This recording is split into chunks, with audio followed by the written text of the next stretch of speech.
Thomas Becker stood in the empty lot under the scorching Thai sun, staring at the patch of dirt that had cost him 700,000 euros. The dirt was yellow-brown, cracked from weeks without rain. Weeds pushed through in scattered clumps.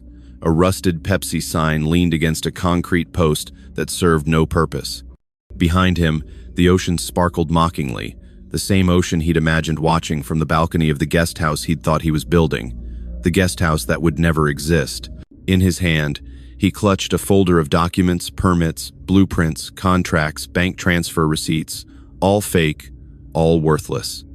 The land officer at the provincial office had looked at him with something between pity and exasperation when Tom had presented the papers that morning. "This not real permit," the officer had said in broken English, handing the documents back like they were contaminated.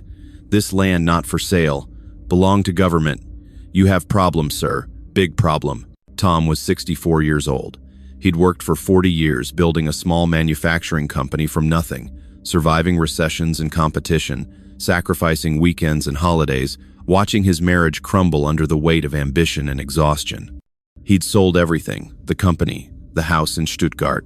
His car converted it all to cash, and come to Thailand chasing a dream of peace and warmth and maybe, just maybe, love in his final years. And now, in less than 8 months, it was all gone. Every euro, every sacrifice, every hour of those 40 years, erased. Somewhere in Thailand, a 29-year-old woman named Nacha was probably laughing. Or perhaps she wasn't thinking of him at all. Perhaps he was already forgotten, just another name in a ledger of broken foreign men who'd believed her smile, her promises, her tears. Tom closed his eyes against the sun and felt something inside him break, not loudly, not dramatically, but quietly, completely, like a cable snapping deep underwater where no one could hear. This is the story of how Thomas Becker lost everything. If you've been enjoying the stories I create, please consider hitting the subscribe button. Your support is crucial for the growth of this channel and helps me dedicate time to making these videos despite my commitment to a full-time job. Thank you for being here. Thomas Becker was not a man prone to impulsive decisions. For 40 years, he'd been the opposite, methodical, careful, disciplined. He'd built his manufacturing company, Becker Precision Components, from a single workshop in Stuttgart in 1983, slowly expanding it into a mid-sized operation, employing 32 people. They made specialized parts for automotive suppliers. Nothing glamorous, but essential, precise work that demanded attention to detail and consistency. Tom had dedicated his life to that business. 60-hour weeks were normal, 70-hour weeks during crunch times. He'd learned every aspect of the operation: machining, quality control, supply chain management, customer relations. His employees respected him because he never asked them to do anything he wouldn't do himself. He worked the floor when they were short-staffed. He stayed late to fix problems. He took pride in delivering perfect parts on time, every time. But that dedication came at a cost. His marriage to Ank had slowly disintegrated under the weight of his absence. They'd married young, in their 20s, full of hope and plans. But as the company grew, Tom was home less and less. Dinner conversations became rare. Holidays were interrupted by work calls. When Anki wanted to talk about their future, about maybe having children, Tom would say, "Soon, just let me get through this contract," or "Next year will be better." But next year never was. They divorced in 2015, after 30 years of marriage. It was civil, quiet, sad. No screaming fights, no dramatic betrayals, just two people who'd slowly become strangers living in the same house. Ank got the house. Tom kept the business and moved into a small apartment near the workshop. He told himself it was fine, that he'd focus on work, that success would be enough. But at night, lying alone in that apartment, he felt a hollowness he couldn't name. By 2022, Tom was 63 and exhausted. The business was stable but no longer growing. The automotive industry was changing: electric vehicles, new suppliers, shifting markets. His competitors were younger, hungrier, more willing to take risks. His employees were loyal but aging. And Tom himself felt tired in a way that sleep couldn't fix. He'd spent 40 years building something, and for what?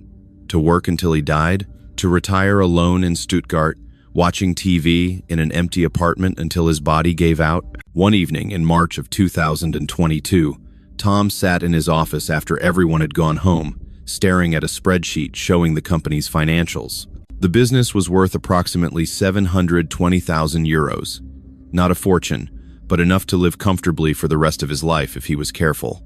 He thought about his father, who'd worked in a factory until 67 and died of a heart attack 2 years into retirement, never getting to enjoy the life he'd deferred for decades. Tom didn't want that. He wanted something different, something warm, something alive. He'd heard other German businessmen talk about retiring to Southeast Asia, Thailand, Vietnam, the Philippines, lower cost of living, beautiful weather, friendly people. At first, he dismissed it as fantasy, the kind of thing desperate divorced men did. But the more he thought about it, the more it made sense. He had no children tying him to Germany, no wife, no close family beyond a sister in Munich he saw once a year. His employees would be fine. Several had expressed interest in buying the business if he ever wanted to sell. Over the next 3 months, Tom researched obsessively. He read expat forums, watched YouTube videos, studied visa requirements and cost of living data. Thailand kept rising to the top. Specifically, Hua Hin, a coastal town south of Bangkok, known for being quieter and more family-oriented than Pattaya, more affordable than Phuket. It had beaches, golf courses, good hospitals, a sizable expat community. The retirement visa process seemed straightforward for someone with his financial profile. In June of 2022, Tom made his decision. He found a buyer for the business, one of his senior employees, who'd partnered with a small investment group. The sale price was 720,000 euros. After taxes and closing costs, Tom would net approximately 690,000 euros, about 750,000 US dollars at the time, enough to live very comfortably in Thailand for decades. He sold his apartment, sold his car, sold or donated most of his possessions. He kept 2 suitcases of clothes, some important documents, photos from his marriage and his parents, and his father's watch. Everything else, 40 years of accumulated belongings, went to auction or charity. It felt liberating and terrifying at the same time, like jumping off a cliff and hoping there was water below. On September 15, 2022, Thomas Becker boarded a Lufthansa flight from Frankfurt to Bangkok. He was 64 years old, carrying 690,000 euros in his bank account, and absolutely no idea what he was walking into. The heat hit Tom the moment he stepped off the plane at Suvarnabhumi Airport, thick, wet heat that made his glasses fog instantly. He'd expected it based on his research, but experiencing it was different. By the time he'd collected his luggage and found a taxi, his shirt was soaked with sweat despite the airport's air conditioning. The drive from Bangkok to Hua Hin took nearly 3 hours through dense traffic, then sprawling suburbs, then finally open highway flanked by palm trees and small villages. Tom sat in the back of the taxi, watching Thailand scroll past the window, feeling a mix of excitement and surreal disbelief. 3 months ago, he'd been running a factory in Stuttgart. Now he was in Southeast Asia, starting over at 64. Was he brave or insane? He didn't know. Hua Hin revealed itself gradually as they approached first the outskirts with their construction sites and shopping malls, then the more developed beach areas with hotels and restaurants, finally the older town center with its night market and fishing pier.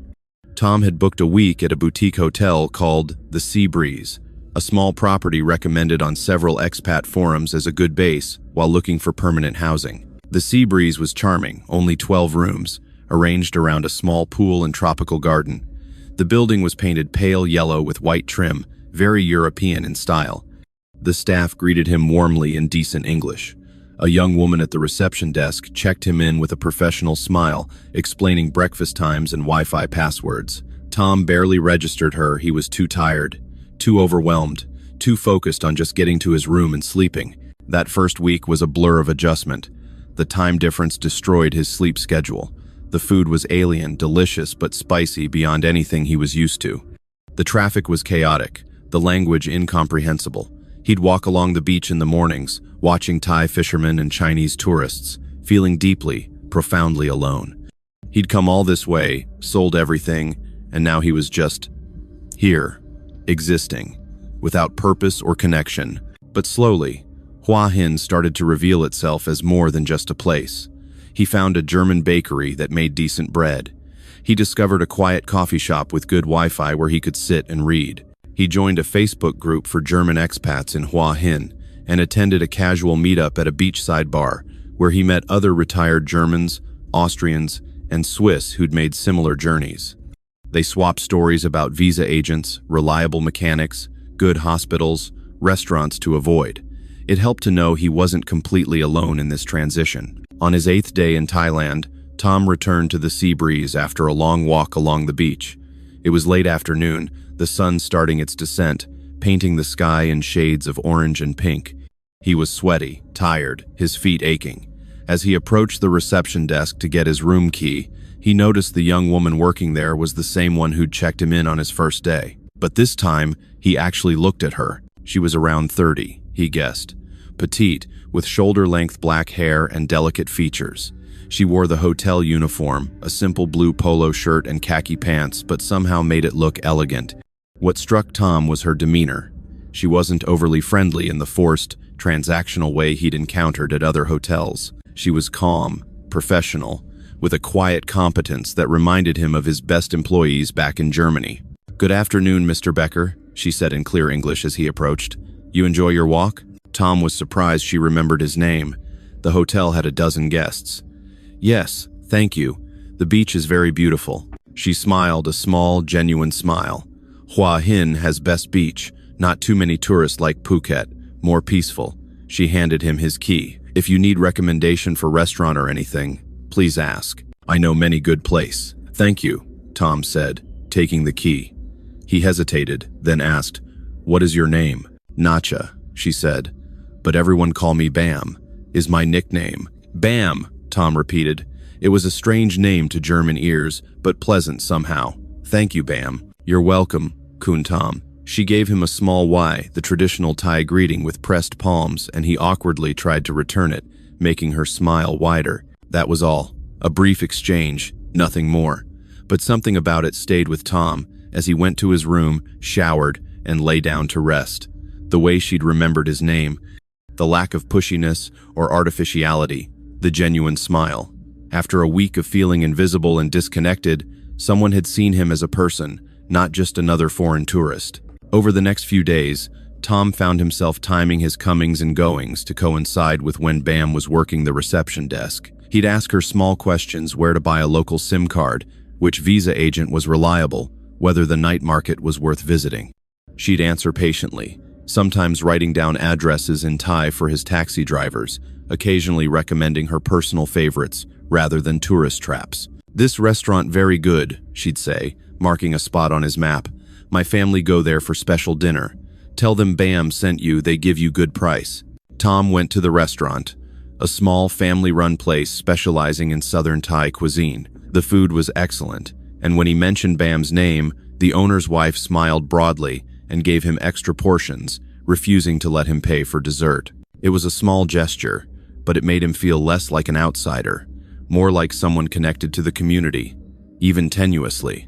On his 12th day in Thailand, Tom's week at the Sea Breeze was ending. He'd found a monthly rental, a small apartment near the beach, and would be moving there the next day. That evening, he stopped by the reception desk where Bam was working, reviewing paperwork with a small frown of concentration. "Bam," he said, and she looked up, her face brightening. "Kun Tom, you leaving tomorrow, yes?" "Yes, I found an apartment to rent monthly.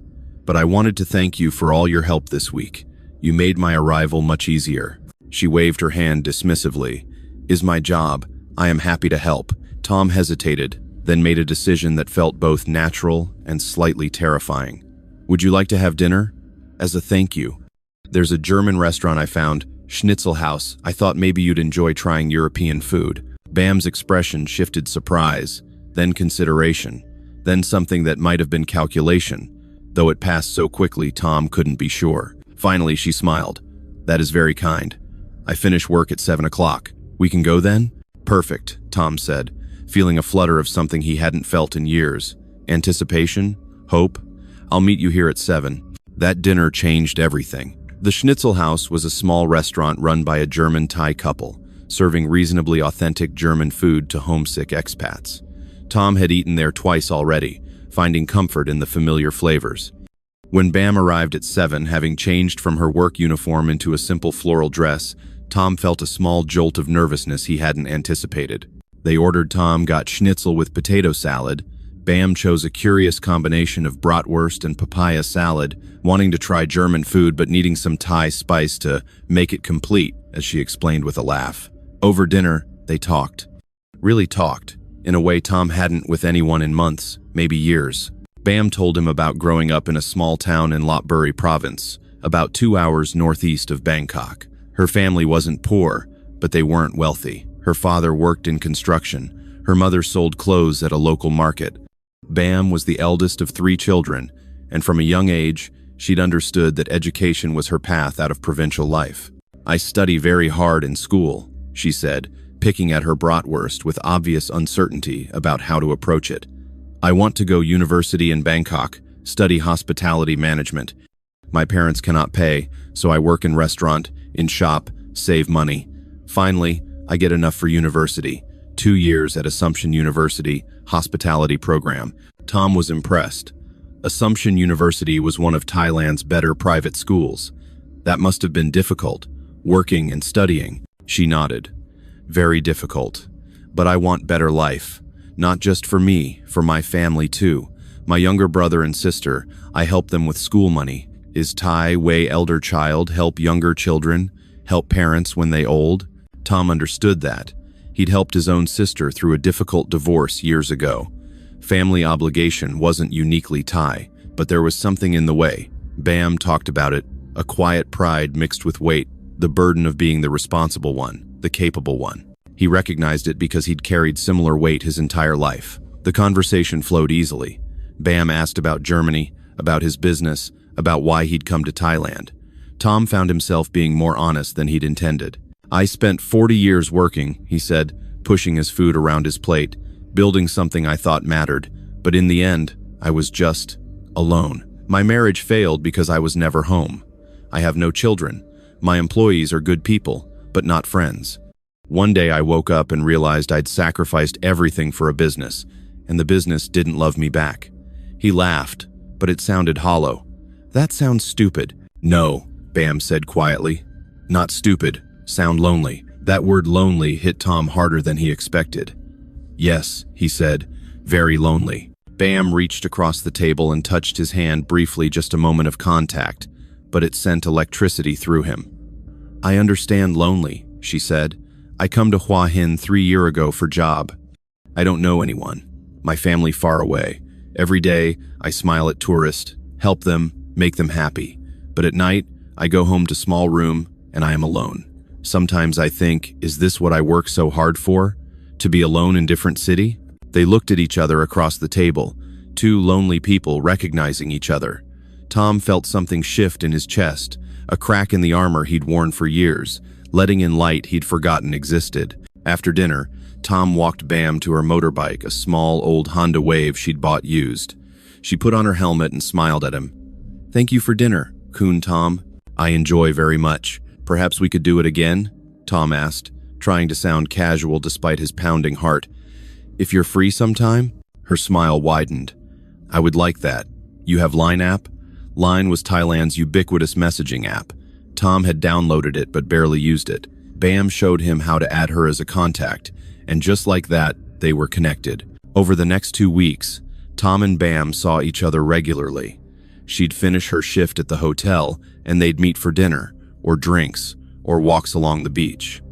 Tom learned more about her life, about her dreams of eventually opening her own small hotel or guest house, about her love of Thai classical dance, which she'd studied as a child, about her complicated relationship with her mother, who wanted her to marry a Thai man and move back to Lopburi. "My mother not understand," Bam said one evening as they sat on the beach watching the sunset. "She think hotel job is not real career. She think I should marry, have children, be traditional Thai woman, but I want different life.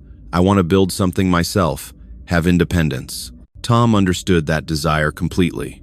They talked for hours that evening about ambition and sacrifice, about the price of independence, about the fear of ending up alone despite achieving success. Tom felt seen in a way he hadn't since his early years with Ankh, before work consumed him. On their 8th dinner together, At a small seafood restaurant overlooking the fishing pier, Bam seemed nervous. She picked at her food, avoided eye contact, seemed to be working up courage to say something. "Bam, what's wrong?" Tom asked. She took a breath. "Kun Tom, I need to tell you something. About my job." Tom's stomach dropped. Here it comes, he thought. She has a boyfriend. She's married. She's moving away. What is it? "I quit my job at the Sea Breeze," she said quietly. Tom was confused. "Why? Did something happen?" She looked up at him, her eyes serious. "Because of you." "Me?" "The hotel, they have rule. Staff cannot have personal relationship with guests if they find out we are seeing each other." She struggled for the word. "Dating? They will fire me. So I quit first. I give them 2-week notice yesterday." Tom was stunned. "Bam, you didn't have to do that. We could have been more careful. Or..." She shook her head firmly. "I don't want to hide. And I don't want to work there anymore anyway. I worked there 3 years. It's time for something new." She reached across the table and took his hand. "I want to be honest with you, Kun Tom. I like you very much. More than like. You are different than other Farang I meet. You don't treat me like I am stupid or like I am bar girl. You listen when I talk. You respect my dreams. You make me feel." She searched for the word. "Important. Like I matter." Tom felt his throat tighten. "You do matter, Bam. Very much. To me." She smiled, but there were tears in her eyes. "I scared to quit job. I don't have much savings. But I think if I don't take chance, I will never know what could be. With you. With us." That night, Tom and Bam became more than friends.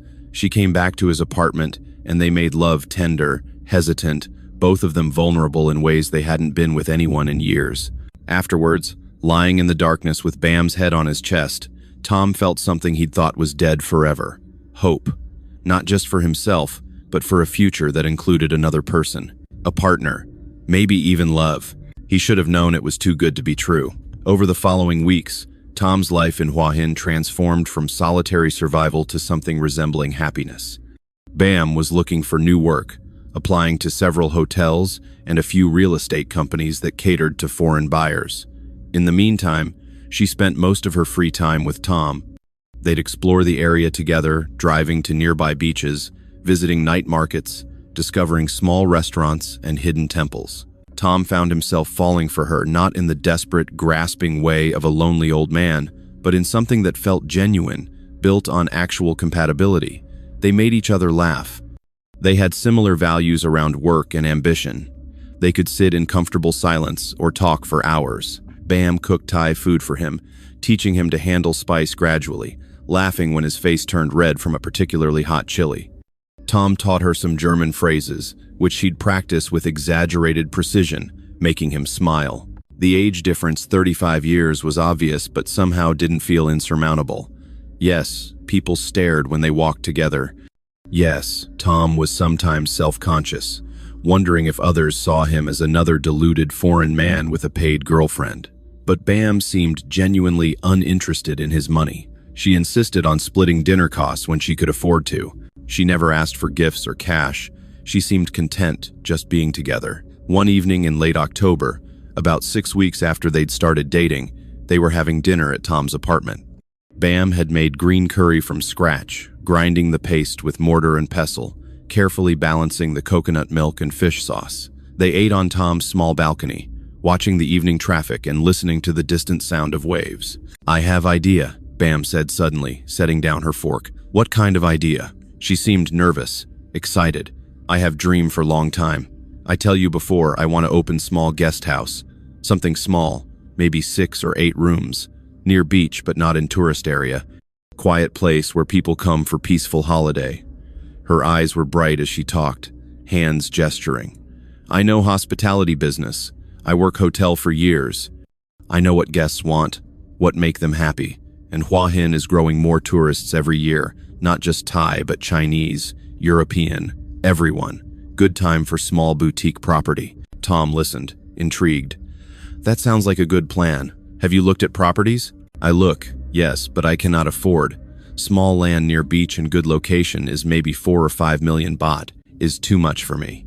4 to 5 million baht was roughly 120 to 150,000 euros. A significant amount, but not impossible. "But I have different idea now," Bam continued. Maybe we do together? Tom set down his own fork. Together? She nodded, speaking faster now, like she'd been holding this in for a while. You have money from selling your business. You want to live in Thailand, make life here. I have knowledge of hospitality business, speak Thai and English, know local culture. Together, we could build something real. Something that make income, give us purpose. And we could live their owner's quarters upstairs, guest house downstairs. Would be our home and our business. Tom's mind raced. It was an appealing idea on several levels. He'd been drifting since arriving in Thailand, no purpose beyond existing. The idea of building something again, of having a project, of creating value, it resonated with his entire life philosophy. And doing it with Bam, building something together that would give their relationship substance beyond just romance. Have you looked at specific properties? He asked. Bam's face lit up. Yes, I find perfect place. Small plot of land in Pattaya, about 4 kilometers south from here, is quiet area, near Temple Hill and Beach. Not too many tourists now, but area is developing. Land is 2,500 square meter, enough for 8-room guest house with garden and small pool. Owner want 5 million baht, but maybe we can negotiate to 4.5 million, roughly 135,000 euros. And construction costs. My uncle is construction supervisor, Bam said. He work many project in Bangkok and Hua Hin. He give me estimate for building, maybe 8 to 10 million baht for quality construction. Total investment around 14 million baht, maybe less if we are careful. 14 million baht was approximately 420,000 euros. Tom did quick math in his head. He had 690,000 euros. Investing half of it would still leave him comfortable cushion. And if the guest house generated income, it could be self-sustaining, even profitable. It was risky, but not insane. Let me think about it, Tom said carefully. Look at the numbers properly, see the property, maybe talk to your uncle. Bam threw her arms around him. Thank you for not saying no immediately. I know is big ask, but I think we could make something beautiful together, Kun Tom, something we both proud of. That night, lying awake while Bam slept beside him, Tom wrestled with the decision. The rational part of his brain screamed warnings. You've known this woman 2 months. This is how scams work. You're being manipulated. Don't be stupid. But another part, a part that had been silent for years, whispered something different. This could be real. This could be your second chance. You came to Thailand to start over. This is what starting over looks like. Taking risks, building something, living. Over the next week, Tom did his due diligence. He visited the land in Pattaya. It was beautiful, elevated slightly with ocean views, surrounded by palm trees and tropical vegetation. The area was indeed developing, with several new developments and a few Western-owned businesses. He met Bam's uncle, a man in his 50s named Sumchai, who seemed competent and professional, showing Tom architectural sketches and detailed cost breakdowns.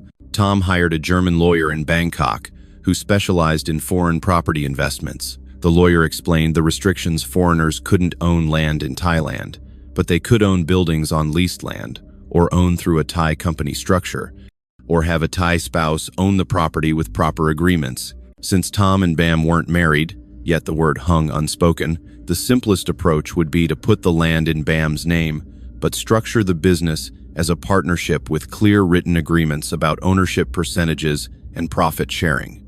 It's not without risk, the lawyer warned in German over the phone. If the relationship ends badly, you could lose everything. Thai courts generally favor Thai nationals in disputes.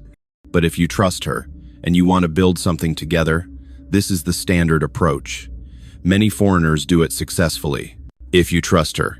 That was the question, wasn't it? Tom looked at Bam, at her excitement when she talked about paint colors and furniture, at the way she'd stay up late, sketching room layouts, at her genuine enthusiasm for creating something beautiful. He thought about his own life, 40 years of caution and control that had left him divorced, childless, and profoundly alone. Maybe it was time to take a risk.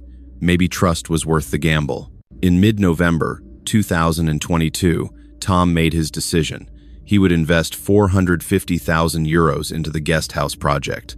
The land would be purchased in Bam's name. They would form a limited partnership for the business operations, with Tom as a 60% partner and Bam as 40%. split, reflecting their respective investments. Bam was contributing her expertise and would be managing operations. Construction would begin immediately, with Somchai as the contractor. Expected completion, 8 months. When Tom told Bam his decision, she cried, not delicate tears, but full sobbing relief and joy. "You won't regret this, Kun Tom," she said, holding him tightly. "I promise you, we will build something beautiful, something we both proud of, and I will take care of you always, always." Tom believed her. God help him, he believed her. The contracts were signed. The money was transferred 1,500,000 baht to purchase the land in Bam's name, another 3 million baht to Somchai's company to begin construction. More transfers would follow as construction progressed. In December, they held a small Buddhist ceremony at the construction site. Monks came to bless the land and the project, chanting prayers while Tom and Bam knelt in the dirt. Neighbors watched curiously. Somchai and his workers attended, all wearing white to show respect. Bam held Tom's hand throughout, occasionally translating what the monks were saying, whispering promises about their future. That evening, Bam said she wanted to talk about something serious. They were at Tom's apartment, surrounded by blueprints and fabric samples. "Kun Tom," she said nervously, "I have question. Is maybe too soon, but I need to know your thinking." "What is it? Do you think, one day, we might get married?" Tom's heart stuttered. He'd thought about it, of course, but marriage at 64, after one divorce and decades alone, felt like a huge step. I care about you very much, Bam, but marriage," she held up her hand. "I don't mean now. I just mean, do you think about future with me? Real future? Because I am putting my name on land, working with you on this project, building life together. But I need to know if you see me as temporary or as real partner, forever partner." Tom looked at this woman who'd brought light back into his life, who'd made him laugh, challenged him, dreamed with him, who was risking her own money and reputation on this project, who seemed to genuinely care about him despite his age, despite everything. "I see you as real," he said, "as forever. Yes, Bam. One day when the time is right, I would like to marry you." She smiled through tears and kissed him. "Then we really are partners, in everything." Construction began in January of 2023. Tom visited the site daily, watching as workers cleared the land, poured foundations, erected framing. Somchai ran a tight operation. Work progressed steadily. Materials arrived on schedule. Problems were resolved quickly. Bam was constantly on site too, making decisions about layout and design, consulting with Tom on everything. Tom transferred more money as construction reached various milestones, another 5 million baht in February, another 4 million in March, 3 million in April. The building was taking shape beautifully. 8 guest rooms, each with ensuite bathroom and balcony, arranged around a central courtyard with a small pool. The owner's quarters upstairs had 2 bedrooms, a kitchen, a living area with ocean views. It looked like the sketches Bam had shown him months ago. It looked like their dream materializing. In May, Bam said they needed to talk about interiors and furniture. She'd gotten quotes from several suppliers, quality furniture and fixtures for all the rooms, linens, dishes, decorations, landscaping. Total cost: another 4 million baht, roughly 120,000 euros. "This is last big expense," Bam assured him. "After this, we just need operating capital, maybe 1 million baht for marketing, licenses, initial staffing. Then we open and start making income." Tom felt uneasy about the growing costs. He was now nearly 550,000 euros into the project, much more than the original estimate. But construction always ran over budget. He knew that from his business. And the guest house was looking spectacular. "Okay," he said, "let's finish it properly." He transferred another 4 million baht. By late June, Tom had invested the equivalent of 590,000 euros into the project, nearly his entire retirement fund. He had roughly 100,000 euros left in his German bank account, plus his pension income. It made him nervous, but Somchai assured him construction was 90% complete. "One more month, maybe 6 weeks, then finish," Somchai said confidently. "We do final work, painting, landscaping, furniture installation. Then you have beautiful guest house. Already I talked to friend at Tourism Authority about license, no problem." In early July, Bam said she needed to visit her family in Lopburi. Her father had been ill diabetes complications, and her mother needed help managing his medical appointments. "I hate to leave during final construction phase," Bam said, looking stressed, "but my mother is crying on phone every day. She needs me. I go for maybe 1 week. Make sure father is okay. Organize everything. You can supervise site, yes? Somchai knows what to do. I call you every day." "Of course," Tom said, hugging her. "Family is important. Take care of your father. I'll handle things here." Bam left on a Tuesday morning, driving her Honda north toward Lopburi. Tom waved goodbye from his apartment balcony, watching her disappear into traffic. He felt proud of her, of them, of what they were building together. 1 more month, and their life could really begin. He didn't know he'd never see her again. The first 2 days after Bam left were normal. She called him every evening, updating him on her father's condition, improving, her mother's stress, high, the bureaucracy of Thai healthcare, frustrating. She asked about the construction site. Tom told her everything was progressing, final painting was happening, landscaping had started, furniture deliveries were scheduled for next week. On Wednesday evening, her call was brief. "Sorry, Kun Tom, very busy today at hospital. Father needs more tests. I call you tomorrow, okay? Love you." "Love you too," Tom said. Thursday passed with no call. Tom tried her line app several times. The messages showed delivered but unread. He tried calling, it rang but went to voicemail. He told himself she was busy. Her phone died. She forgot to charge it. Families in crisis didn't remember to make social calls. It was fine. Friday morning, Tom went to the construction site. Something felt wrong immediately. The gate was locked, which was unusual during work hours. He could see through the fence, no workers, no activity, no sounds. Just the half-finished building sitting silent in the hot Sunday. Tom called Somchai. The number was disconnected. He tried again, thinking he'd misdialed. Same result, the number you have reached is no longer in service. A cold stone formed in Tom's stomach. He called Bam again, straight to voicemail. He sent messages online, unread. He tried her email, no response. He stood outside the locked construction site, feeling panic rise like floodwater. He needed help. Tom called the German expat he'd met at the first meetup, a man named Klaus who'd lived in Thailand for 15 years. "Klaus, something is wrong. Can you meet me? I need someone who speaks Thai." Klaus came within an hour. Together they examined the site. Klaus talked to neighbors, translated signs, made calls. The picture that emerged was devastating. The land wasn't owned by the person who'd sold it to Bam. The sale documents were forgeries. The actual owner, a Bangkok-based development company, had never authorized any sale and was now threatening legal action against whoever had built on their property without permission. The construction permit Somchai had shown Tom, fake. The business license paperwork, fake. The contractor's license, Somchai wasn't registered as a contractor anywhere in Hua Hin. "Tom," Klaus said carefully, like he was explaining something to a child, "I think you've been scammed." Tom's legs gave out. He sat down hard on the curb outside the locked gate, staring at the building that didn't belong to him, that had never belonged to him, that had cost him 40 years of work. "No," he said. "No, Bam, wouldn't she couldn't. We were building this together, she..." Klaus put a hand on his shoulder. "I'm sorry, my friend, but I've seen this before. The fake business partnership, the construction project, the Thai partner who disappears. It's a common scam." Tom shook his head violently. "You don't understand. Bam was different. She quit her job for me. She introduced me to her uncle. He stopped. Her uncle, Somchai, who was now unreachable, who'd taken millions of baht for construction on land that didn't belong to them. "We need to go to the police," Klaus said. They went.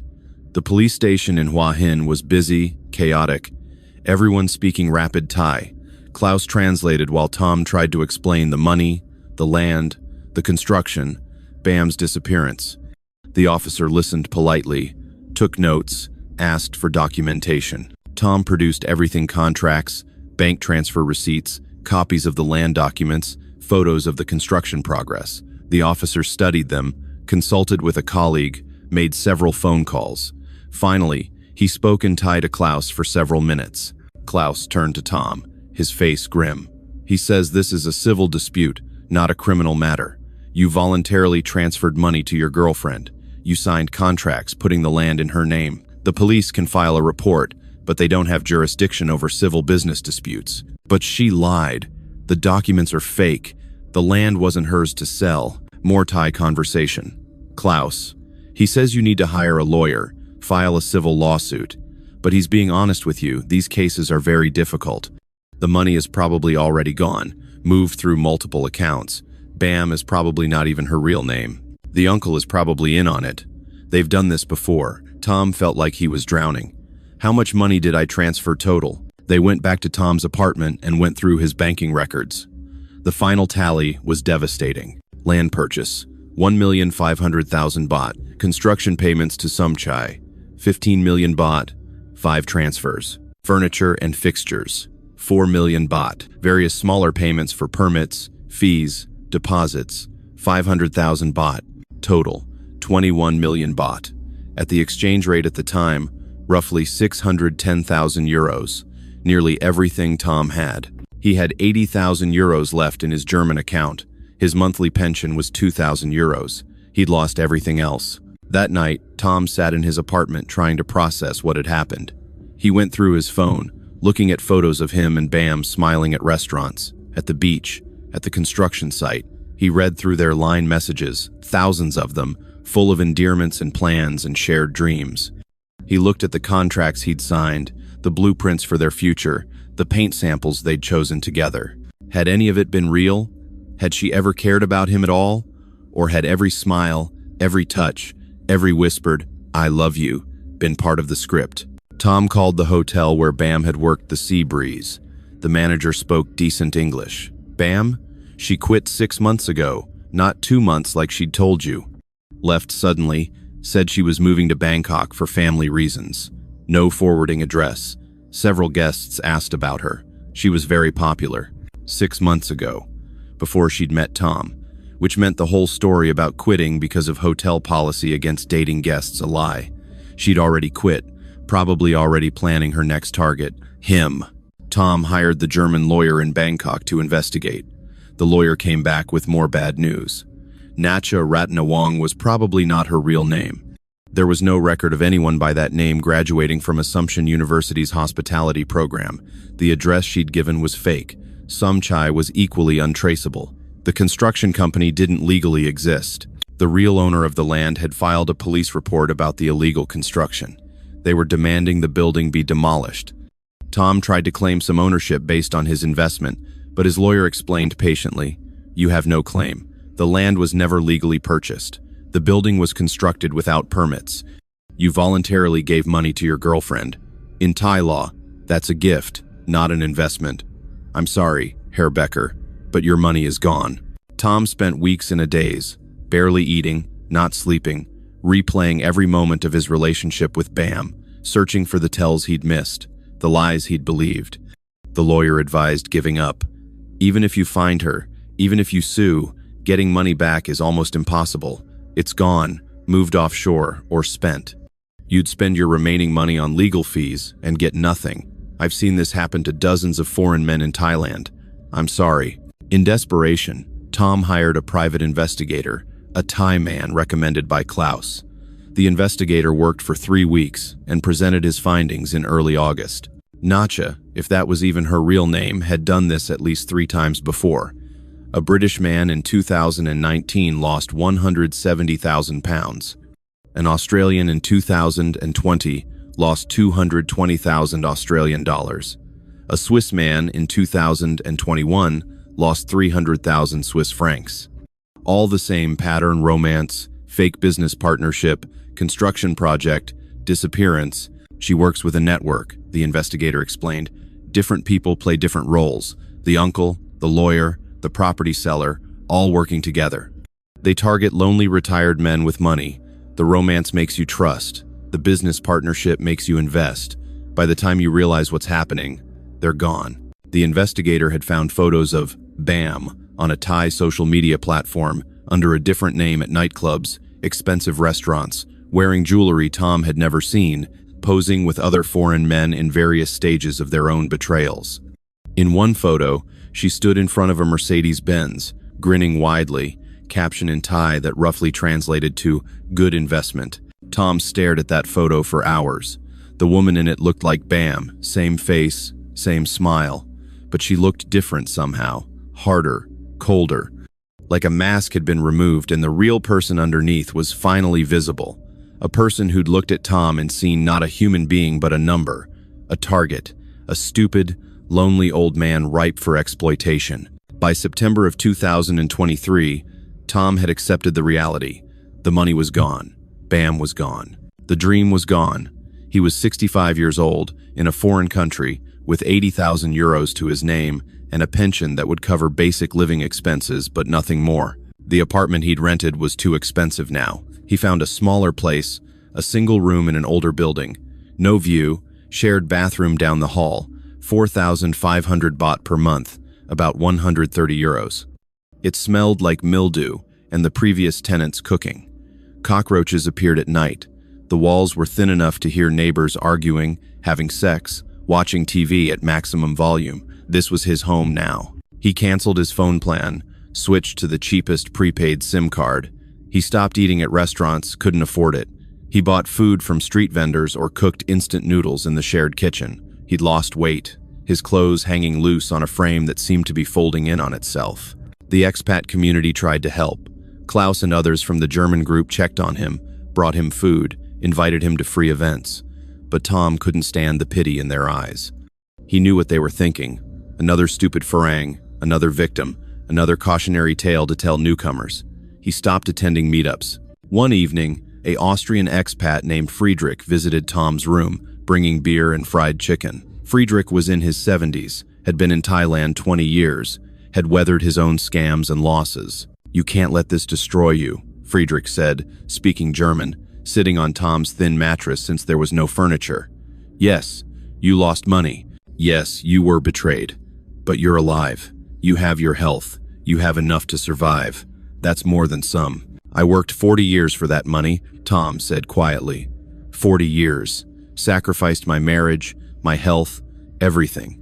And I lost it in 8 months because I was stupid enough to believe a pretty girl could love me. You weren't stupid. You were human.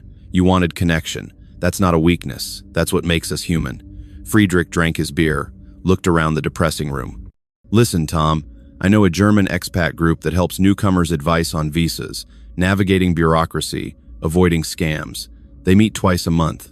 We could use someone with your experience, not as a victim to pity, but as someone who can warn others, help them avoid your mistakes." Tom didn't want to be the poster child for gullibility, but he also didn't want to sit alone in this room thinking about what he'd lost. "Let me think about it." He started attending the advisory group meetings. At first, he just listened to other Germans sharing advice, war stories, warnings. Then one meeting, a newly arrived German retiree asked about investing in a Thai business with a girlfriend. The room went quiet. Tom found himself speaking. "Don't do it," he said simply. "But we've been together 6 months," the man protested. "She's different. She's educated, has a real job, isn't asking for money." "That's what I thought too," Tom interrupted. "Mine was educated, worked at a real hotel, never asked for money directly. Instead, she presented an opportunity, a partnership, a dream we could build together. It all seemed legitimate contracts, permits, professional contractors. I did due diligence. I hired a lawyer, and I still lost everything." He told his story, not all of it. He couldn't bear that, but enough. The room was silent when he finished. The newly arrived German looked shaken. "Thank you," he said quietly. I think I need to be more careful." Tom nodded. Maybe his suffering could at least prevent someone else's. It's been 18 months since Bam disappeared. Thomas Becker is now 66 years old, living in a single room in an aging building in Hua Hin, surviving on his pension and the remnants of his life savings. He works part-time at the German Expat Advisory Group, helping newcomers navigate Thailand's complexities, warning them about scams, sharing his story as a cautionary tale. The construction site in Khao Takiab sits abandoned. The actual landowner filed legal claims, but the cost of demolition versus the value of the building created a bureaucratic standstill.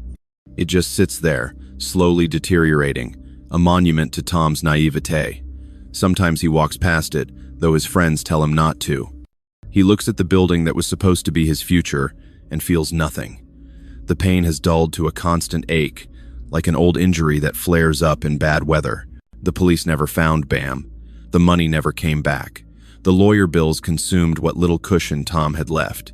He's not destitute, his pension ensures basic survival. But the life he'd envisioned, the peaceful retirement by the sea, the partnership and purpose, all of that is gone. Sometimes late at night, Tom lies on his thin mattress, listening to neighbors through paper-thin walls, and thinks about the decisions that led him here. Selling the business, coming to Thailand, trusting Bam, investing everything. At what point did it become inevitable? Could he have seen the truth if he'd looked harder, or was he doomed from the moment he walked into the sea breeze and saw her smile? The worst part isn't the money. Money is just numbers, paper, abstract concept. The worst part is the betrayal of hope itself. Tom had allowed himself to believe that at 64, after a lifetime of loneliness and sacrifice, he could still have happiness, that someone could see value in him beyond his bank account, that he could build something meaningful in his final years. Bam, or whoever she really was, had taken that hope and weaponized it. She'd studied him, found his weaknesses, his desires, his wounds, and exploited them with surgical precision. Every smile had been calculated, every touch had been transactional, every "I love you" had been a lie told in service of a theft. She hadn't just stolen his money, she'd stolen his ability to trust, to hope, to believe in human connection. Tom knows he'll never fully recover. Not financially at 66, there's no rebuilding a fortune. Not emotionally, how do you trust again after being betrayed so completely? He exists now in a strange liminal space, neither fully alive nor dead, just surviving each day until the next. The only meaning he's found is in warning others. At the advisory group meetings, when he tells his story, he sees the shock in newly arrived Germans' faces, the way they hold their partners a little less tightly afterwards, the seed of doubt planted. He hates being that seed, but better doubt than destruction. If there's one thing Tom wants people to understand, it's this. The scam doesn't look like a scam. It looks like opportunity, like partnership, like love. The person scamming you doesn't act suspicious or greedy or obvious. They act exactly like someone who genuinely cares about you. That's what makes it work. That's what makes it devastating. Tom had worked 40 years to earn 690,000 euros. He'd lost 610,000 of it in 8 months. The math of that, the exchange rate of time to money to betrayal, still doesn't make sense to him. Perhaps it never will. He thinks about Bam sometimes, wonders where she is, what she's doing, whether she ever thinks about him. Probably not. He was just another job, another payday, another stupid foreign man who thought he could buy love in paradise. She's likely moved on to her next target, playing the same role, telling the same lies, wearing the same mask of affection and sincerity.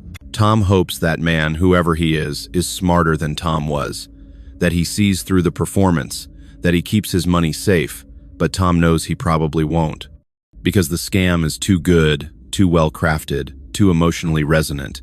It promises everything. Lonely men want connection, purpose, partnership, love. And humans, when confronted with the possibility of not being alone anymore, will believe almost anything. That's what Tom learned in Thailand. Not about Thai culture or Southeast Asian business practices, or even about romance scams specifically. He learned about himself, about his own desperate loneliness, his need to be needed, his willingness to ignore reality in favor of hope. And that's the most devastating knowledge of all. He worked 40 years for that money, and lost it in less than one. The math still doesn't add up. Perhaps it never will. Thank you for watching. If stories like Thomas's have opened your eyes to these devastating romance scams, please subscribe to this channel. Every story shared is a warning that could save someone else. Your support helps me continue this important work. Stay vigilant, stay safe, and never invest more than you can afford to lose, especially your heart.